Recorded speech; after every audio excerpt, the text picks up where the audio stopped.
Kanpur shootout के most wanted विकास दुबे को मध्य प्रदेश के उज्जैन से पकड़ा गया है। विकास दुबे ने महाकालेश्वर मंदिर की पर्ची कटाई और उसके बाद स्थानीय जो लोग थे उन्होंने देखा, पुलिस को सूचना दी और उसके बाद पुलिस पहुंची और हिरासत में लिया गया। विकास दुबे ने बाकायदा स्थानीय मीडिया को अपने सरेंडर की खबर दी थी। इसके बाद उज्जैन के महाकाल थाने के पास स्थानीय पुलिस ने विकास दुबे को गिरफ्तार किया। पुलिस ट्रेनिंग सेंटर में विकास से पूछताछ हो रही है। विकास दुबे ने बड़े बड़े खुलासे किए हैं। सूत्रों के हवाले से खबर है कि एनकाउंटर के डर से पुलिस पर फायरिंग की सबूत मिटाने के लिए पुलिस वालों के शवों को जलाना चाहता था विकास दुबे। जलाने के मकसद से लाशों को एक जगह पर इकट्ठा किया गया था। इसके साथ ही विकास ने कहा कि कई पुलिस वाले मेरे संपर्क में थे।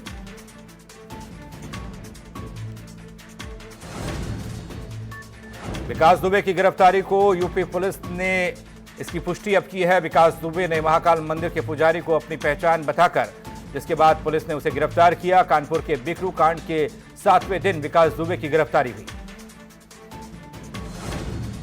कानपुर में 2 जुलाई की रात 8 पुलिसकर्मियों की हत्या की वारदात को अंजाम देने वाले विकास दुबे की तलाश में उत्तर प्रदेश को छावनी में तब्दील कर दिया गया था। इसके बावजूद न केवल विकास दुबे गिरफ्तारी के पहले पुलिस को गच्चा दे गया, बल्कि वह हरियाणा से लेकर मध्य प्रदेश तक घूमता रहा।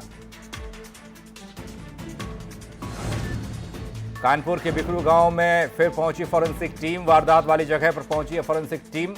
महत्वपूर्ण सुराग मिले हैं। 2 जुलाई की रात बिकरू गांव में शूटआउट हुआ था।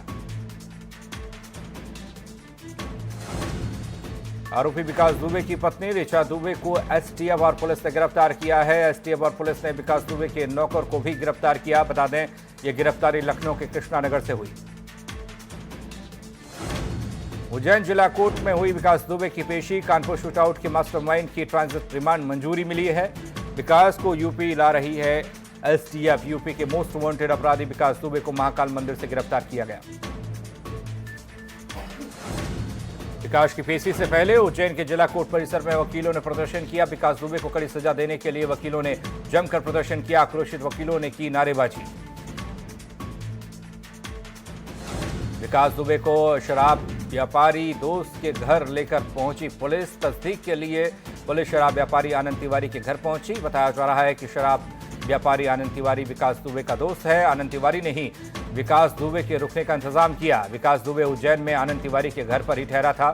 मूल रूप से चित्रकूट का रहने वाला है आनंद तिवारी। मोस्ट वांटेड अपराधी विकास दुबे की उज्जैन में गिरफ्तारी हुई है। मुख्यमंत्री योगी आदित्यनाथ ने मध्य प्रदेश के मुख्यमंत्री शिवराज सिंह चौहान से फोन पर बात की और विकास दुबे को जल्द यूपी पुलिस को सौंपने की बात कही। सीएम योगी आदित्यनाथ से बातचीत की जानकारी सार्वजनिक करते हुए सीएम शिवराज सिंह चौहान ने कहा कि मैंने यूपी के मुख्यमंत्री योगी आदित्यनाथ से बात की है और जल्द आगे की कानूनी कार्रवाई हो रही है। विकास दुबे कानपुर की घटना के बाद भाग गया था, जिसके बाद हरियाणा के फरीदाबाद में उसकी झलक दिखी थी। फरीदाबाद के एक होटल के सीसीटीवी कैमरे में विकास दुबे देखा गया, लेकिन वो वहां से फरार हो गया था। छापे में उसके गुर्गे गिरफ्तार हुए थे। कानपुर शूटआउट के मुख्य आरोपी विकास दुबे को उज्जैन में गिरफ्तार किया गया। बताया जा रहा है कि गुरुवार सुबह ही विकास दुबे महाकालेश्वर मंदिर पहुंचा और सुबह 9:45 पर विकास दुबे ने मंदिर के सामने अपना नाम चिल्लाया। महाकाल मंदिर के नजदीक खुलेआम घूमता रहा विकास दुबे। इतना ही नहीं, उसने वहां फोटो भी खिंचवाई। कानपुर गोलीकांड का मुख्य आरोपी गैंगस्टर विकास दुबे आखिरकार गिरफ्तार हो गया। एनकाउंटर के 7वें दिन विकास दुबे को मध्य प्रदेश के उज्जैन से गिरफ्तार किया गया। पुलिस की गिरफ्त में आने के बाद भी विकास पर कोई असर नहीं दिखा है। मीडिया के सामने चिल्लाते दिखाई दिया, मैं विकास दुबे हूं, कानपुर वाला। विकास दुबे की गिरफ्तारी से बदले गए थे महाकाल थाना प्रभारी। खबर है कि एक दिन पहले प्रकाश वाक्सले का ट्रांसफर किया गया। महाकाल चौकी प्रभारी को भी दूसरी जगह भेजा गया था। आशा सोलंकी को महाकाल चौकी से महिला अपराध सेल भेजा गया। बताते चलें कि अरविंद सिंह तोमर को महाकाल थाने का प्रभारी बनाया गया है। राजेश यादव को महाकाल मंदिर चौकी का प्रभारी बनाया गया। विकास की गिरफ्तारी पर शहीद पुलिस वालों के परिवारों ने सवाल उठाए हैं। पूछा, यूपी में क्यों नहीं पकड़ा गया ये अपराधी विकास दुबे? परिजन बोले, मददगारों पर भी कार्रवाई हो। शहीद सीओ देवेंद्र मिश्रा के परिजनों ने सवाल उठाए हैं। उनका कहना है कि विकास दुबे को बचाया जा रहा है। एक आदमी को पकड़ने से कुछ नहीं होगा, विकास को बचाने वालों को भी पकड़ा जाए। विकास दुबे की गिरफ्तारी पर मुख्यमंत्री शिवराज सिंह चौहान ने ट्वीट कर कहा कि जिनको लगता है कि महाकाल की शरण में जाने से उनके पाप धुल जाएंगे, उन्होंने महाकाल को जाना ही नहीं। हमारी सरकार किसी भी अपराधी को बख्शने वाली नहीं है। विकास दुबे की गिरफ्तारी के लिए उज्जैन पुलिस को बधाई।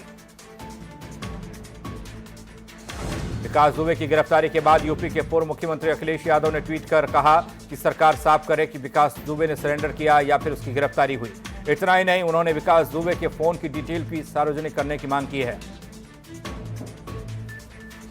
कानपुर के बिकरू गांव में हुए मुठभेड़ का मुख्य आरोपी विकास दुबे की गिरफ्तारी पर यूपी के डिप्टी सीएम केशव प्रसाद मौर्य ने कहा कि कानून का ये डर अच्छा है। विकास दुबे को उज्जैन में पकड़ने पर मथुरा के शहीद सिपाही जितेंद्र के परिजन संतुष्ट नहीं हैं। जितेंद्र के पिता तीर्थपाल ने सवाल उठाया। परिजनों ने कहा कि क्यों वह अपने आप को पूरी तरह से बचा गया और इस तरह गिरफ्तारी देकर उसने अपने आप को सेफ कर लिया। हम तो यही चाहते हैं कि उसको बीच चौराहे पर लाकर सभी के सामने गोली मार दी जाए, तभी हम संतुष्ट होंगे। इस कार्रवाई से बिल्कुल संतुष्टि नहीं जताई। यूपी पुलिस एक आर्मी के बराबर है, ये कहा।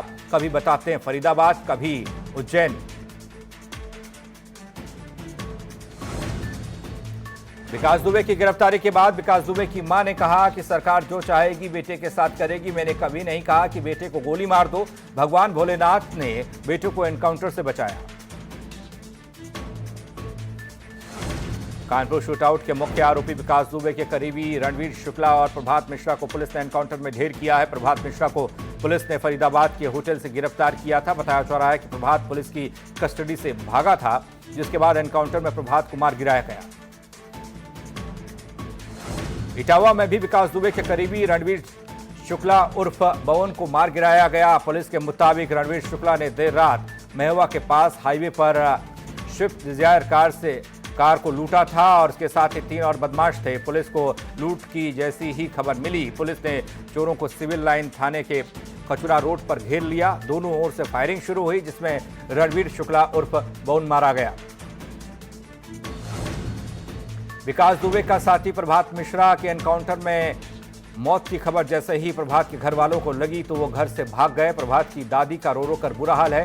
वहीं इटावा में हुए बवन दुबे के एनकाउंटर के बाद बवन के पिता ओम प्रकाश दुबे का कहना है कि हमारा बेटा विकास दुबे का साथी नहीं है और हम अपने बेटे का शव नहीं लेंगे। कड़ी मशक्कत के बाद विकास दुबे को गिरफ्तार कर लिया गया। वहीं औरैया के शहीद सिपाही राहुल के परिजन इससे संतुष्ट नहीं दिखे। राहुल की बहन ने सवाल उठाया, इतनी चेकिंग के बावजूद भी विकास दुबे उज्जैन तक कैसे पहुंचा। कांग्रेस के वरिष्ठ नेता और पूर्व केंद्रीय मंत्री जितिन प्रसाद ने प्रभात के एनकाउंटर और अमर दुबे के माता पिता और पत्नी की गिरफ्तारी पर सवाल उठाए हैं। जितिन प्रसाद ने प्रभात के एनकाउंटर को लेकर ट्वीट कर लिखा कि सरकार नहीं चाहती कि किसी को भी असली कहानी बताने के लिए जिंदा छोड़ा जाए। कानपुर के बिकरू कांड में घायल एकमात्र होमगार्ड जयराम की हालत सबसे ज्यादा नाजुक है। हालांकि जयराम का इलाज तो बेहतर हो रहा है, लेकिन जिला प्रशासन का कोई भी अधिकारी अभी तक जयराम के घर वालों का हालचाल जानने नहीं पहुंचा। उधर इंडिया ग्लोब वीक का प्रधानमंत्री नरेंद्र मोदी ने उद्घाटन किया। कहा, प्रतिभाओं का पावर हाउस है भारत, सामाजिक आर्थिक हर चुनौती से निपटना जानते हैं।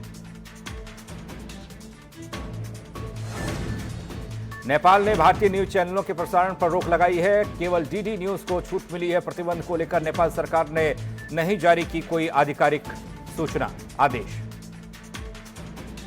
प्रधानमंत्री नरेंद्र मोदी ने अपने संसदीय क्षेत्र वाराणसी में अन्य सेवियों से बातचीत की है। वीडियो कॉन्फ्रेंसिंग के जरिए अन्य सेवियों से संवाद किया। संवाद के दौरान प्रधानमंत्री बनारसी अंदाज में नजर आए। उन्होंने अलग अलग संस्थाओं के साथ संवाद किया।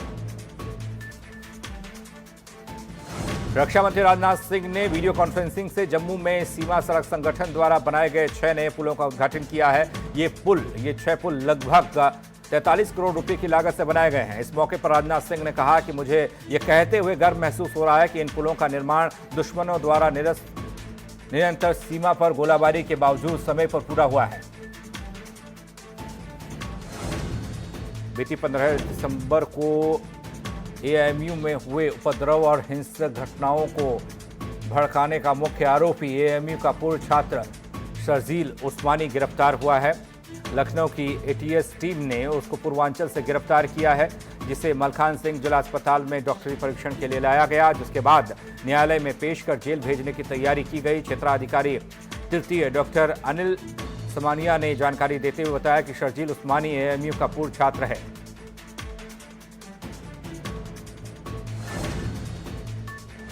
कोरोना के बढ़ते खतरे को देखते हुए लखनऊ हज हाउस को कोविड केयर सेंटर में तब्दील किया जाएगा। यहां पर मरीजों के लिए 1000 बेड क्षमता का कोविड केयर सेंटर बनेगा।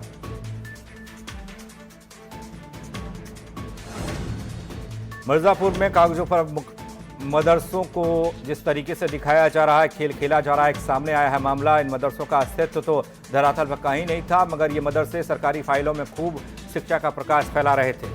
सालों से चल रहे इन फर्जी मदरसों के खेल का खुलासा आईटीआई कार्यकर्ता ने किया। पुलिस मुठभेड़ में सुल्तानपुर पुलिस ने 25,000 के इनामिया टॉप 10 अपराधी को गिरफ्तार किया है। पुलिस और बदमाशों के बीच हुई मुठभेड़ में 25,000 का इनामी गुलाम गौस उर्फ बबलू गिरफ्तार किया गया।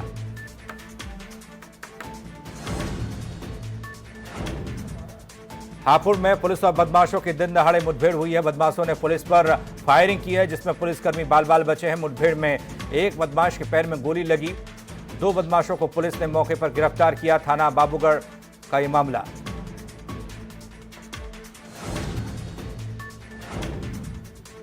प्रदेश में फर्जी शिक्षकों के खिलाफ चल रही कार्रवाई का असर गाजीपुर में भी देखने को मिल रहा है। जिले में फर्जी प्रमाण पत्रों के सहारे बेसिक शिक्षा विभाग में नौकरी हथियाने वाले 9 शिक्षकों को बर्खास्त किया गया। इन 9 शिक्षकों में कुछ एसआईटी की जांच में फर्जी पाए गए। यूपी के जनपद एटा में ऐसे गरीब और असहाय लोगों की जिनके पास अपना सर ढकने और रहने तक की जगह नहीं है, उनकी बात करते हैं। और जो सरकारी आवास के वास्तविकता में पात्र हैं, लेकिन ये सरकारी आवास ब्लॉक के कर्मचारियों की मिलीभगत से प्रधान द्वारा भ्रष्टाचार की भेंट चढ़ गए। लखनऊ में पुलिस और बदमाशों के बीच मुठभेड़ हुई है, जिसमें बस्ती का शातिर बदमाश सूरज सिंह मुठभेड़ के बाद गिरफ्तार किया गया। मुठभेड़ में सूरज सिंह के बाएं पैर में गोली लगी है। 12 साल से शातिर अपराधी सूरज सिंह फरार चल रहा था। सूरज सिंह पर हत्या, लूट और डकैती के दर्जनों मुकदमे हैं। पीजीआई पुलिस फोर्स ने शातिर बदमाश को गिरफ्तार किया। रायबरेली में फायरिंग के बाद भाग रहे बदमाशों के साथ पुलिस की मुठभेड़ हुई, जिसमें एक बदमाश को गोली लगी है, जबकि दूसरे बदमाश को पुलिस ने पकड़ा है। मुठभेड़ में पुलिसकर्मी बाल बाल बचे। महाराजगंज कोतवाली क्षेत्र के बरोआ के पास ये मुठभेड़ हुई। मेरठ में घर के आंगन में सो रहे युवक की बदमाशों ने निर्मम हत्या कर दी है। बदमाशों ने युवक की गर्दन पर फरसे से वार किया और हत्या की। ग्रामीणों का कहना है कि मृतक ने बीते दिनों अपनी जमीन बेची थी और जिसके बाद कई लोगों ने मृतक के साथ बैठकर शराब पी थी। बिठौर थाना इलाके के भट्टीपुर गांव की घटना। मेरठ में कर्फ्यू के दौरान दवाई लेने जा रहे युवक को पुलिस ने दौड़ा दौड़ा कर पीटा। युवक की पिटाई के बाद सिख समुदाय के लोगों ने हंगामा किया है। लोगों का आरोप है कि पुलिस सिख समुदाय के लोगों के साथ बुरा बर्ताव कर रही है।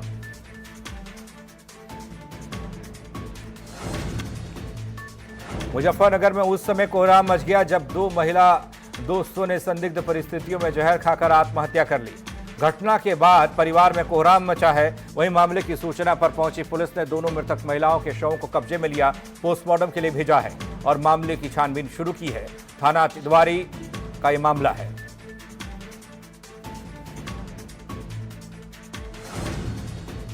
शामली में पुलिस और बदमाशों के बीच मुठभेड़ हुई है। मुठभेड़ में तमंचा फैक्ट्री चला रहे एक शातिर बदमाश के पैर में गोली लगी है, जबकि एक पुलिसकर्मी को और गोली लगी। पुलिस ने मौके से भारी मात्रा में बने आधे अधूरे हथियारों के साथ एक देसी पिस्टल और भारी मात्रा में कारतूस बरामद किए हैं।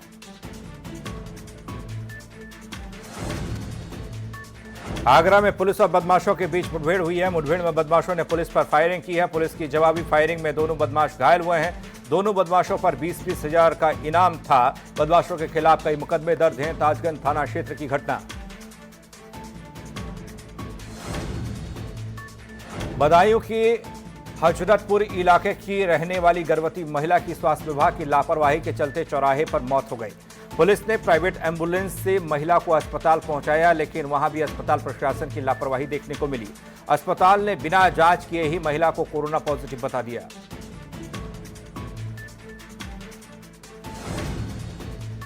जौनपुर के जलालपुर थाना इलाके में एक महिला का शव मिलने से हड़कंप मचा है। युवक का शव प्राथमिक विद्यालय परिसर में आंगनवाड़ी केंद्र के भीतर मिला। मौके पर पहुंची पुलिस ने मामले की जांच पड़ताल शुरू की।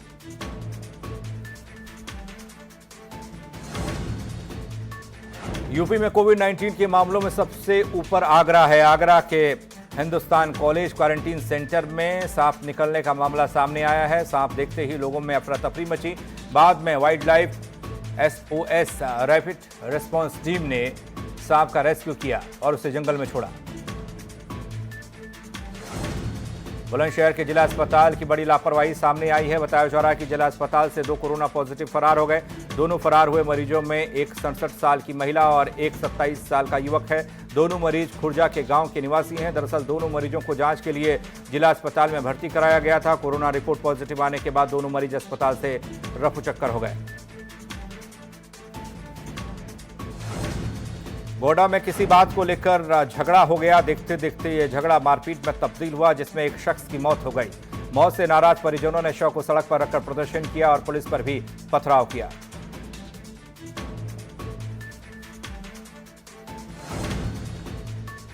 आगरा के जगदीशपुरा पुलिस को एक बड़ी कामयाबी हासिल हुई है। पुलिस ने अवैध तमंचे बनाने वाले 3 लोगों को पकड़ा है, जो जंगल में अलग अलग जगह पर तमंचे बनाकर लोगों को बेचते थे। पुलिस ने इनके कब्जे से 7 अवैध तमंचे उपकरण बरामद किए हैं। शामली जिले में सरकारी खनन के पट्टे की आड़ में बड़े स्तर पर अवैध खनन करने वाले माफिया अधिकारियों और सिंडिकेट का कमिश्नर सहारनपुर की जांच रिपोर्ट में खुलासा हुआ है। ग्रामीणों की शिकायत के बाद सहारनपुर कमिश्नर ने कैराना क्षेत्र के गांव मामूर में टीम बनाकर जांच के लिए भेजी और रिपोर्ट में खनन इंस्पेक्टर विजेश गौतम और SDM कैराना देवेंद्र सिंह और कैराना कोतवाली प्रभारी की संलिप्तता सामने आई।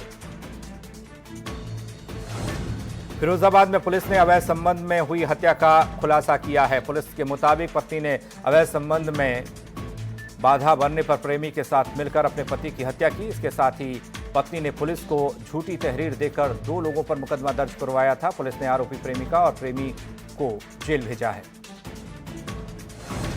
कानपुर कांड के बाद यूपी पुलिस अपराधियों के खिलाफ एक्टिव नजर आ रही है। बदायूं पुलिस ने मुठभेड़ में 25,000 के इनामी फहीम को गिरफ्तार किया है। स्वाट टीम और थाना पुलिस ने मुठभेड़ के दौरान बदमाश के पैर में गोली लगी, गिरफ्तार किया। बताया जा रहा है कि आरोपी 2015 से फरार था।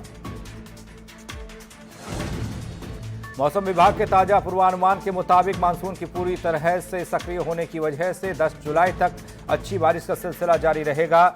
पश्चिमी यूपी से लेकर पूर्वी उत्तर प्रदेश में लगभग सभी स्थलों पर बारिश होती रहेगी। हालांकि 11 जुलाई से पश्चिमी यूपी में बारिश की रफ्तार धीमी होगी। मौसम विभाग ने इस दौरान हवाओं के चलने और आकाशीय बिजली गिरने का भी खतरा जताया है। चारधाम यात्रा के लिए श्रद्धालुओं में बड़ा जोश दिखाई दे रहा है। अब तक 6,005 ई-पास जारी हुए हैं। देवस्थानम बोर्ड के माध्यम से चारधाम यात्रा हो रही है।